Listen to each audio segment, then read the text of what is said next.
Okay students, question number next देखते हैं। तो question number 9 says in figure x y and x dash y dash are the two parallel tangents to a circle with center O and another tangent AB with point of contact C intersecting x y at A and x dash y dash at B. Prove that angle AOB is 90 degree. हमें बताना है कि angle AOB 90 degree है। तो tension लेने की ज़रूरत इसलिए नहीं है क्योंकि क्वेश्चन में डायग्राम आपको दिया हुआ रहेगा। ठीक है, सारी चीज़ें आपको दी हुई रहेगी। तो क्वेश्चन में देखेंगे AOB कौन सा है। क्यों देख रहे हैं? क्योंकि फाइंड हमें वही करना है, मतलब प्रूव हमें यही करना है कि एंगल AOB 90 डिग्री है। तो यहाँ पर एंगल AOB मतलब ये 90 डिग्री है, हमें प्रूव करना है इतना पार्ट। ठीक है, तो चलिए स्टार्ट करते हैं। सबसे पहले हम सॉल्यूशन में लिखेंगे दो ट्रायंगल हमारे पास कैसे हैं, ध्यान से देखना। देखो भाई, सबसे पहले हम क्या करेंगे, ये दो पार्ट को हम डिवाइड कर लेते हैं। इसमें एक ऊपर वाला पार्ट हो गया और एक नीचे वाला पार्ट हो गया। ठीक है, जब हम बात ऊपर वाले पार्ट की करेंगे तो दो ट्रायंगल्स हमको देखने को मिलेंगे POA। एक ये ट्रायंगल हो गया, दूसरा हो जाएगा AOC। ये दूसरा ट्रायंगल हो गया। एज इट इज़ हम नीचे में भी ठीक वैसे ही काम करेंगे। एक होगा BOC बोले तो ये ट्रायंगल, और BQO बोले तो ये ट्रायंगल। टोटल 4 ट्रायंगल्स यहाँ पर देख रहे हैं। तो पहले ऊपर के दो को सॉल्व करेंगे, फिर नीचे के दो को सॉल्व करेंगे और आ जाएगा हमारा आंसर। तो कैसे, चलिए स्टार्ट करते हैं। सबसे पहले हम यहाँ पर सॉल्यूशन में लिखने वाला है कि हमारे पास दो ट्रायंगल है AOP और AOC। चलिए देखते हैं। AOP ये हो गया पहला ट्रायंगल।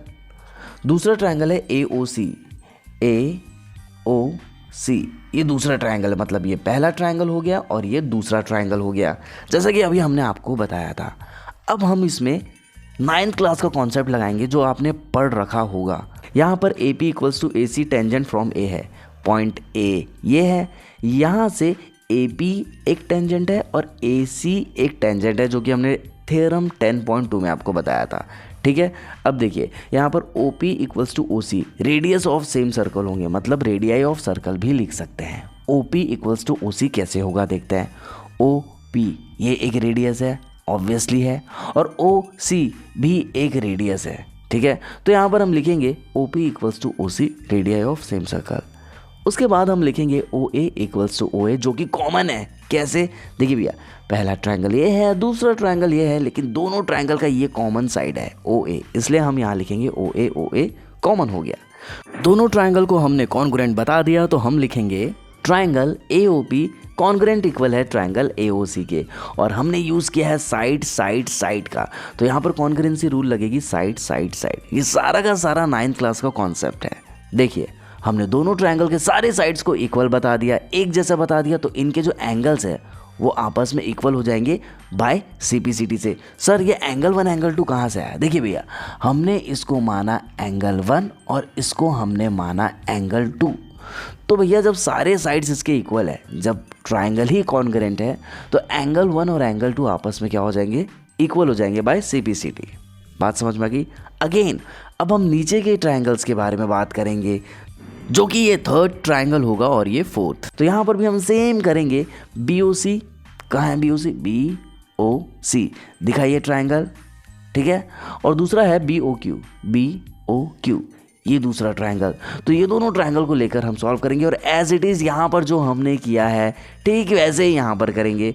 हम बताएंगे टेंजेंट फ्रॉम B है, हम बताएंगे रेडियाई ऑफ सेम सर्कल जैसे यहाँ पर हो रहा है, फिर हम बताएंगे कॉमन, बता दिया, और हम यहाँ पर ट्रायंगल कॉन्ग्रुएंट इक्वल टू है वो भी बता देंगे, और CPCT से एंगल 3 एंगल 4 इक्वल आ जाएगा। सेम यहाँ पर जो हुआ यहाँ पर भी वही होगा। चलिए फिर भी हम बता देते हैं। BC equals to BQ, BC equals to BQ। B एक सर्कल के बाहर एक पॉइंट है जिससे दो टेंजेंट बन रहा है, एक C में बन रहा है और एक Q में बन रहा है, इसलिए यहाँ पर लिखा है tangents from B। OC OQ radius है, देख लेते हैं OC और OQ। हाँ जी बिल्कुल ये रेडियस है, तो यहाँ पर हम लिख रहे हैं radii of circle. OB common है। देखिए एक ये ट्रायंगल हो गया, दूसरा ये ट्रायंगल हो गया, यहाँ पर जो OB है वो कॉमन साइड आ रही है, इसलिए यहाँ पर हम लिख रहे हैं कॉमन। इस वजह से मतलब साइड कॉन्ग्रुएंसी रूल से आप बता सकते हैं कि ट्रायंगल BOC कॉन्ग्रुएंट इक्वल है ट्रायंगल BOQ के। इस वजह से जब इनके सारे साइड्स आपस में इक्वल हो जाएंगे तो एंगल 3 और एंगल 4 भी आपस में इक्वल हो जाएंगे with the help of CPCT, corresponding parts of congruent triangles. आपने 9th क्लास में ज़रूर पढ़ा होगा। इतना आ गया। अब देखिए यहाँ तक काम हो गया ख़त्म, लेकिन हमें प्रूव करना है कि एंगल AOB क्या है, 90 डिग्री है। ये हमें प्रूव करके दिखाना है। तो देखिए हम यहाँ पर क्या करने वाले हैं। सबसे पहले हम एंगल 1 2 3 4 को इक्वल्स टू 180 डिग्री लिखने वाले हैं। ऐसा क्यों लिख रहे हैं, देखिए अगर कोई स्ट्रेट लाइन है और यहाँ पे ऐसा एक एंगल बनता है तो ऑब्वियसली ये 180 डिग्री होता है, ये तो हम सभी जानते हैं। तो आ गया 180 डिग्री। लेकिन यहाँ पर कितने एंगल्स आ रहे हैं, देखिए हम जो कर रहे हैं उसको ध्यान से देखेंगे आप। ये वाली देखिए, ये दिखा आपको 180 डिग्री, ठीक है। तो यहाँ पर एंगल 1 2 3 4 चारों एंगल्स को जब हम प्लस करेंगे तो आएगा आपका 180 डिग्री। लेकिन यहाँ पर हम क्या कर रहे हैं, जहाँ जहाँ एंगल 1 दिखेगा वहाँ हम एंगल 2 लिख देंगे, और जहाँ जहाँ एंगल 4 दिखेगा वहाँ हम एंगल 3 लिख देंगे, क्योंकि हमें ये 2 और 3 ये दोनों एंगल को हमें बताना है 90 डिग्री। तो यहाँ पर देखिए एंगल 1 की जगह हम लिखेंगे एंगल 2 और एंगल 4 की जगह लिखेंगे हम एंगल 3, क्योंकि यहाँ पर वो चीज़ें हमने प्रूफ ऑलरेडी कर रखी है। एक ये हो गया, दूसरा ये हो गया, ठीक है। तो देखिए करते हैं, यहाँ पर हमने 1 की जगह 2 रखा और 4 की जगह 3 रखा, जैसा कि अभी हमने आपको बताया। अब देखिए एंगल 2 प्लस एंगल 2 मिलके बनते हैं 2 एंगल 2, एंगल 3 प्लस एंगल 3 होगा 2 एंगल 3, ठीक है। तो यहाँ पर हम लिख रहे हैं 2 angle 2 plus 2 angle 3 equals to 180 degree. दोनों में 2 कॉमन है, बाहर निकाल दिए तो अंदर बचेगा एंगल 2 प्लस एंगल 3। ये 2 मल्टीप्लाई में है, उधर जाके हो जाएगा डिवाइड। कैसे, यहाँ देखिए ये ऐसे, तो यहाँ पर आ जाएगा 90 डिग्री। तो एंगल 2 प्लस एंगल 3 आ गया 90 डिग्री। देखिए एंगल 2 और एंगल 3 का प्लस करने से आ जाएगा 90 डिग्री, जो कि हमारा एंगल AOB है। तो यहाँ पर हम टीचर्स को लिख के दिखाएंगे angle AOB is 90 degree, hence proved, and this is your answer. I hope आपको चीज़ें समझ में आ रही होगी। मिलते हैं अगले वीडियो में, टिल देन बाय।